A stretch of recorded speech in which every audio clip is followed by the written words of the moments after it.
Shalom shalom ndugu zangu wapendwa mnayenisikiliza na kunitazama. Niko huko kijijini mkoa wa Tabora, wilaya Igunga, kata ya Choma. Naendelea kupeleka neno la Mungu kaskazini, kusini, mashariki na magharibi. Yesu amenitokea tena katika ndoto, ilikuwa mchana wiki hii. Ameniambia kwamba niendelee kupeleka neno lake. Ameniambia muda wake wa kuja umeshakaribia sana. Yesu akanichugua katika maono, ilikuwa mchana, akanionyesha tayari nimeshaenda mbinguni. Nikaona watu niliopeleka kule ni wachache sana. Akaniambia niongeze thibiti ya kuhubiri.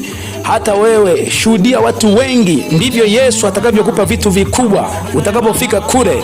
Maana alinionyesha kwamba nimeenda kule na watu wachache, ndio kimenifanya tena niendelee kuenda kaskazini, kusini, mashariki na magharibi. Ndugu zangu, watu wamejaa mjini, lakini kijijini huku kuna sehemu zingine watu hawalijui hata neno. Hebu songa mbele. Yesu alisema kwamba nendeni ulimwenguni kote mkafanye mataifa kwa wanafunzi wangu. Ndugu yangu, nenda kila sehemu, watu ukiwakumbusha juu ya hili.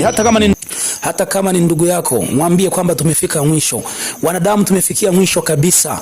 Tusifanye mzaha ndugu zangu. Atakaporudi Yesu ni balaa, ni huzuni, ni mateso, watu watalia.